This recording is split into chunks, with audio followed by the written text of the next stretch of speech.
오늘 함께 하는 본 말씀은 민수기서입니다. 민수기 5장 11절에서 22절까지 말씀 보도록 하겠습니다. 여호와께서 모세에게 말씀하여 이르시되 이스라엘 자손에게 말하여 그들에게 이르라. 만일 어떤 사람이 아내가 탈선하여 남편에게 시내를 저버렸고 한 남자가 그 여자와 동침하였으나 그의 남편의 눈에 숨겨 드러나지 아니하였고 그 여자의 더러워진 일에 증인도 없고 그가 잡히지도 아니하였어도 그 남편의 의심이 생겨 그 아내를 의심하였는데 그의 아내가 더럽혀졌거나 또는 그 남편이 의심이 생겨 그 아내를 의심하였으나 그 아내가 더럽혀지지 아니하였든지 그의 아내를 데리고 제사장에게로 가서 그를 위하여 보리가루 10분의 1 에바를 헌물로 드리되 그것에 기름도 붓지 말고 유향도 두지 말라. 이는 의심의 소재요 죄악을 기억나게 하는 기억의 소재라. 제사장은 그 여인을 가까이 오게 하여 여호와 앞에 세우고 토기에 거룩한 물을 담고 성막 바닥에 티끌을 치하여 물에 넣고 여인을 여호와 앞에 세우고 그의 머리를 풀게 하고 기억나게 하는 소재물 곧 의심의 소재물을 그의 두 손에 두고 제사장은 저주가 되게 할 쓴물을 자기 손에 들고 여인에게 맹세하게 하여 그에게 이르기를 내가 내 남편을 두고 탈선하여 다른 남자와 동침하여 더럽힌 일이 없으면 저주가 되게 하는 이 쓴물의 해독을 면하니라. 그러나 내가 내 남편을 두고 탈선하여 몸을 더럽혀서 내 남편 아닌 사람과 동침하였으면 제사장이 그 여인에게 저주의 맹세를 하게 하고 그 여인에게 말할지니라. 여호와께서 내 넓적다리가 마르고 내 배가 부어서 내가 내 백성 중에 저주거리 맹세거리가 되게 하실지라. 이 저주가 되게 하는 이 물이 내 창자에 들어가서 내 배를 붓게 하고 내 넓적다리를 마르게 하리라 할 것이요. 여인은 아멘 아멘 할지니라. 아멘. 오늘 본문은 이제 민수기에서 가나안 행군을 위해 군대를 조직하고 그 조직하고 그 이스라엘 진영을 유지하는 데 필요한 그 네 가지 사항에 대한 실행 및 관련 율법들을 주고 있는 이제 5장, 6장 여기에서의 연속 부분입니다. 앞서 5장에서는 이제 1절에서 5절에서 이제 부정한 사람을 처리하는 내용에 대해서 다뤘고 그리고 5절에서 10절까지는 재산상의 손해배상법에 대해서 다루고 있습니다. 또한 오늘 본문을 지나 이제 6장에서는 나실인의 법을 다루고 있습니다. 그리고 오늘 본문은 이제 이스라엘 진영 내의 단결과 또 일치를 깨트릴 수 있는 갈등의 요소를 사전에 방지하기 위한 그 일환으로 하나로 그 가정 내 부부 간의 그 불륜에 대한 의심을 해결할 수 있는 소위 의심의 법이라고 불리는 율법에 대해 기록하고 있습니다.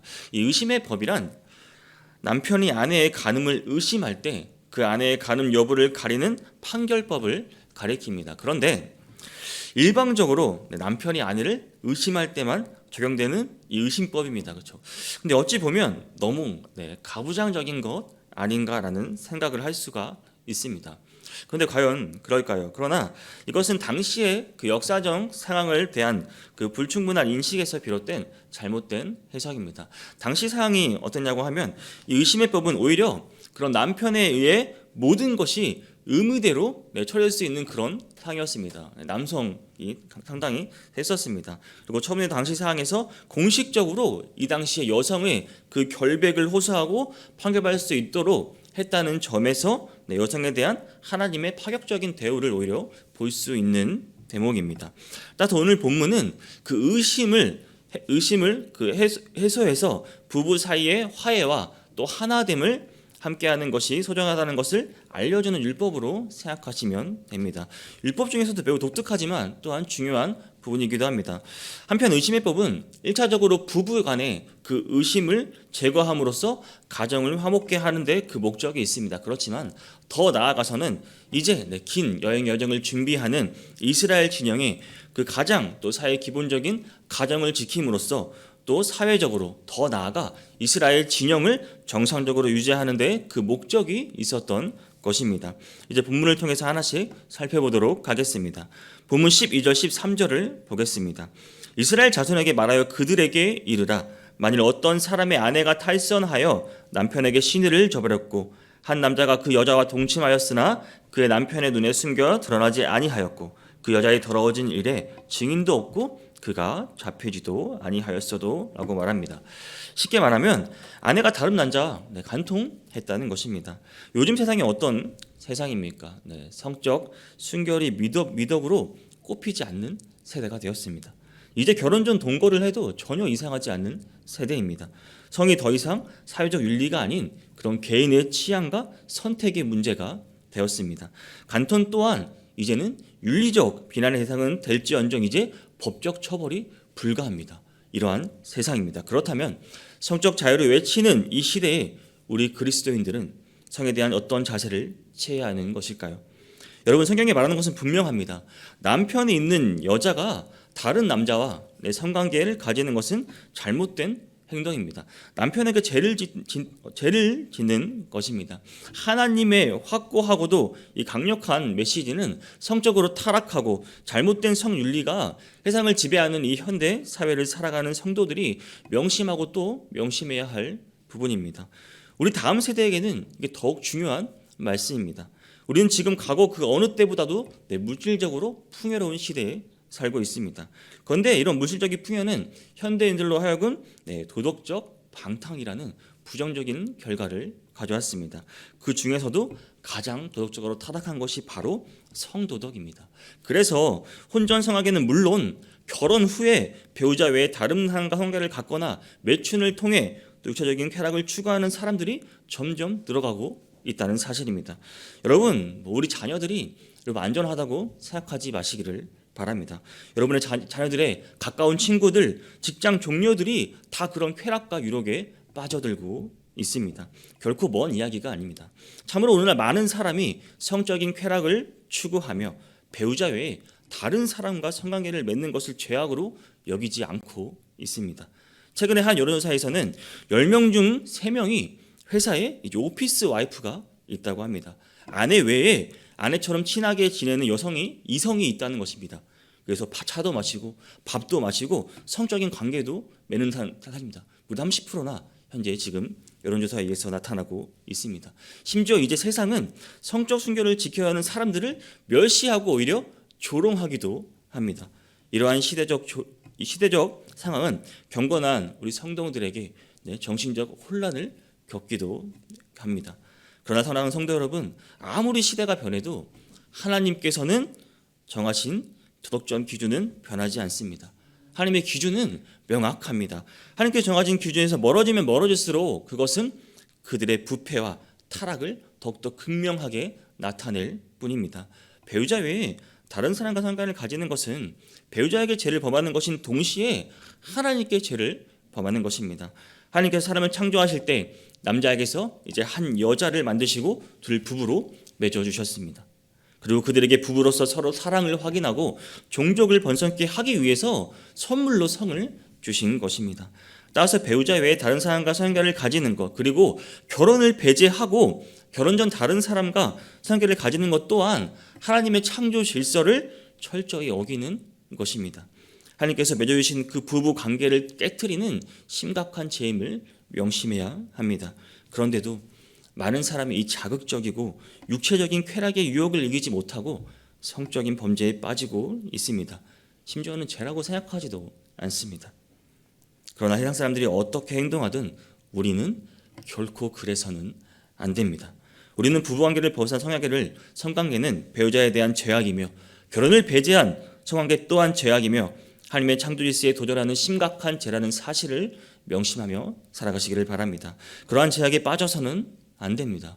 성도 여러분, 성윤리가 판을 치는 이 시대 속에서 우리는 성경적 성윤리를 지킴으로써 하나님의 창조질서와 소중한 부부관계와 가정과 또한 사회를 보존하는 시대에 여러분 파수꾼이 되시기를 바랍니다. 우리로 끝나는 것이 아니라 이것을 우리 다음 세대까지 전해지기를 여러분 간절히 기도하시고 소망하시기를 바랍니다. 그리고 간통사건에 이어서 나눈 부분이 바로 의심입니다. 성으로 인해 타락하고 의심하고 결국 부부와의 관계까지 깨져버리는 가장 큰 요인의 시작이 이 의심입니다. 본문 14절과 15절을 보면 그 남편이 의심이 생겨 그 아내를 의심하였는데 그의 아내가 더럽혀졌거나 또는 그 남편이 의심이 생겨 그 아내를 의심하였으나 그 아내가 더럽혀지지 아니하였든지 그 아내를 데리고 제사장에게로 가서 그를 위하여 보리가루 10분의 1 에바를 헌물로 드리되 그것에 기름도 붓지 말고 유향도 두지 말라. 이는 의심의 소재요 죄악을 기억나게 하는 기억의 소재라. 본문에서 하나님께서 남편이 아내가 부정을 저질렀다고 의심하는 경우에 그것을 해결할 수 있는 판결법을 제정하셨습니다.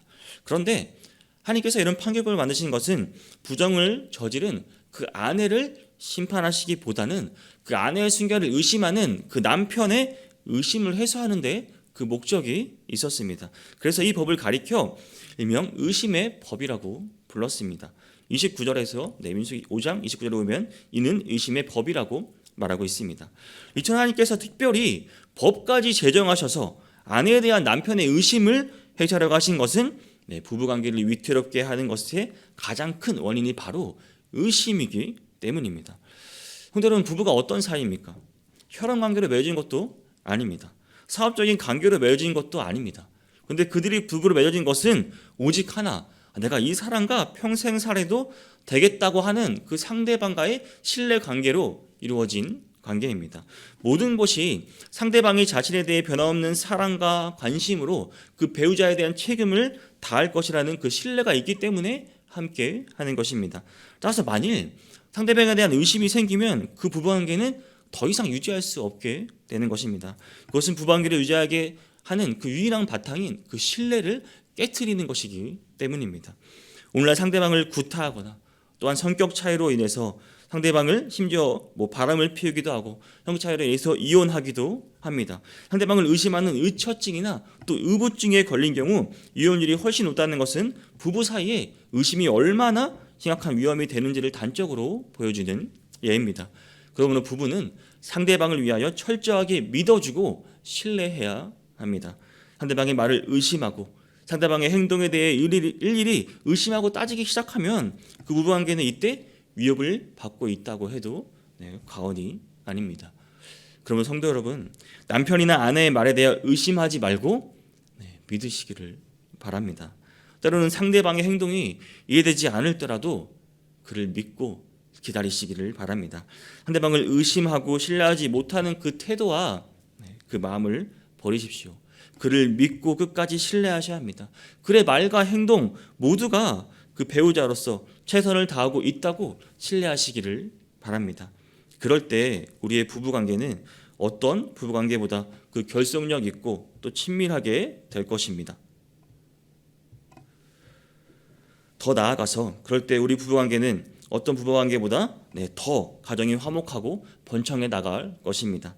성도 여러분, 다시 한번 기억하시길 바랍니다. 의심은 부부 사이를 위협하는 최고의 적이라는 사실을 말입니다. 또한 오늘 본문에서 말하고자 하는 것은 결국 우리 가정이 건강해야 한다는 것을 말하고 있습니다. 가정이 가장 기본입니다. 하나님께서 남자와 여자를 만들고 가정을 먼저 이루게 하셨습니다. 우리가 잘 아는 가화만사성이라는 말도 있지 않습니까? 집안이 화목하면 모든 일이 잘 된다는 뜻입니다. 가정이 그만큼 중요하다는 말입니다. 오늘 본문 16절에서 22절의 내용을 보면 여기서는 하나님께서는 남편에게 간음을 의심받는 여인이 저주가 되게 하는 그 쓴 물을 마신 후에 넓적다리가 마르고 배가 부르면 죄가 있는 것으로 확증하게 하셨습니다. 여기서 넓적다리가 마르고 배가 부는다라는 표현은 그 여자의 이제 자궁이 파괴되어 그 능력을 상실하게 되는 것을 의미합니다. 그런데 상식적으로 특별히 도약을 탄 것도 아닌데 그냥 쓴 물을 마셨다고 해서 이런 현상이 어떻게 나타날 수 있겠습니까? 저주가 되게 하는 그 쓴 물을 마신다고 해도 이건 상식적으로 가능하지 않은 이야기입니다. 이게 무슨 말입니까? 이것은 정말 하나님의 초자연적인 역사가 없으면 불가능한 일이라는 것입니다. 따라서 이러한 판결을 통해 그 간음을 의심받는 모든 여인은 진짜로 간음죄를 범한 경우가 아닌 이상 모두 다 자신의 결백을 명백히 증명할 수 있었을 것입니다. 그래야 남편의 의심도 확실히 없애고 그 부부간의 관계 또 가정을 지키고자 하는 그 하나님의 의도가 담겨 있지 않겠습니까? 이처럼 하나님께서는 이런 의심의 법을 제정하신 진짜 이유는 간음한 여인을 처벌하기 위해서가 아니었습니다. 남편의 의심을 해소하기 위한 것이었습니다. 그런데 하나님께서 이처럼 남편의 의심을 푸는 것에 대한 강한 관심을 보이는 것은 이 의심은 부부 사이의 신뢰를 깨트리고 결국 나아가 그 가정을 파괴하기 때문입니다. 즉 본문에 나오는 이 신뢰법은 가정을 지키려는 하나님의 강력한 의지와 노력이 담겨 있었습니다. 사랑하는 성도 여러분, 이런 하나님의 의지와 노력은 당연한 것이었습니다. 왜냐하면 그 가정이야말로 하나님께서 최초로 세우신 기관으로 모든 인간 존재의 기반이며 인간 사회를 구성하는 가장 기본적인 단위이기 때문입니다. 참으로 가정이 온전하게 보존되느냐 아니냐는 그 개인의 인격뿐만 아니라 그 사회가 하나님 앞에서 제대로 유지되느냐 안 되느냐를 결정하는 가장 중요한 요소라고 할 수 있습니다. 사실 사회가 어지럽고 또 도덕 윤리가 땅에 떨어지게 된 가장 큰 원인이 어디에 있습니까? 바로 가정이 흔들리고 있기 때문입니다. 갈등하고 또 이혼하고 서로 사랑하고 화목하지 못한 가정에서 자란 아이들이 소리 말하는 문제아가 되고 또 도덕적으로 방탕한 삶을 살게 된 확률이 높다는 것은 이미 많은 사례를 통해서 알 수 있습니다. 그 범죄자들의 신상과 또 그 인터뷰만 들어봐도 이 사람이 자라는 어리는 가정 환경과 그 조건들을 알 수 있습니다. 결국 이러한 원인이 심각한 사회적 범죄를 저지르게 된다는 것입니다. 그러므로 사랑하는 성도 여러분, 이 혼탁한 이 세상 속에서 멸망으로 향하는 이 세상 속에서 세상을 살리기 위해서 우리는 반드시 우리 가정을 먼저 세워야 하는 것입니다. 가정이 바로 서야 자녀들이 올바른 인격을 갖추고 바로 성장할 수 있습니다. 그래야 사회가 바로 설 수 있습니다. 그렇다면 우리의 가정은 지금 어떻습니까? 진정 하나님 앞에서 부끄럽지 않습니까? 저 참 가정을 돌아오면 부끄러운 모습들이 참 많습니다. 우리는 우리 가정을 바로 세우기 위해 얼마나 많은 노력을 하고 있습니까? 근데 여러분, 오늘 많은 사람이 가정에 대한 중요성을 잊어버리고 있습니다. 갈수록 높아지는 이혼율이 그 증거입니다. 그러나 우리 성도들은 하나님이 세워주신 이 가정의 중요성을 바로 인식하고 가정을 지키기 위해 최선을 다해야 합니다. 가정을 바로 세우기 위해 모든 기도와 여러분 노력을 아끼지 마시길 바랍니다. 그렇게 우리가 먼저 자신의 가정을 바로 세울 때 이 사회는 그 구원의 소망을 가질 수 있게 될 것입니다. 여러분 기억하시고 정말 가정을 위해 간절히 기도하고 또 기도하고 가정을 위해 최선을 다해 노력하시는 모든 성도님이 되시기를 주님의 이름으로 축복합니다. 여러분 민수기 전체 내용을 보면 크게 세 부분으로 나눕니다. 1장에서 10장까지 이제 여행을 위한 준비를 합니다. 그리고 10장부터 이제 25장까지 모압 평화까지의 여행, 그리고 16장 이후에는 약속의 땅 가나안 땅으로 들어가기 위한 준비를 하는 내용입니다. 근데 민수기 저자는 본격적인 여행을 위한 준비 이 전반부 무려 10장을 걸쳐서 여행 준비를 위한 내용을 말하고 있습니다. 그중 5장에서 10장까지는 오늘 본문을 포함해서 이제 마음과 영적인 준비를 하는 내용을 기록하고 있습니다. 그 과정 중에 오늘 본문이 있는 것입니다. 하나님께서는 본격적인 여행에 앞서 부부 관계에 의심을 해소할 수 있는 의심의 법을 제정하셨고 그로 인해 부부 관계, 더 나아가 가정을 그리고 더 나아가 이스라엘 공동체를 지키려고 하신 것입니다. 사랑하는 성도 여러분, 오늘 하루 살아가실 때 어느 때보다 가정의 소중함을 기억하시기를 바랍니다. 여러분 가정이 시작입니다. 하나님께서 만드신 그 인간 그 관계의 가장 최소의 단위가 바로 가정입니다. 가정이 화목해서 사회가 화목하고 당연히 하나님과의 관계도 좋을 수밖에 없습니다. 오늘 하루는 여러분 사랑하는 가족들에게 따뜻한 말 한마디 해보시기를 바랍니다. 함께 있지 않고 떨어져 있다면 전화 한 통 하면서 고맙다고 사랑한다고 이야기해 보시기를 바랍니다. 이 하나님의 창조 질서로 만드신 우리 가정을 잘 지키고 기억하는 하루가 될 수 있기를 바랍니다. 더 나아가 우리 가정으로 인해 사람들이 정말 우리 가정으로 인해 하나님의 사랑이 드러나고 하나님의 사랑을 전할 수 있는 모든 성도님들의 가정이 될 수 있기를 주님의 이름으로 축복합니다.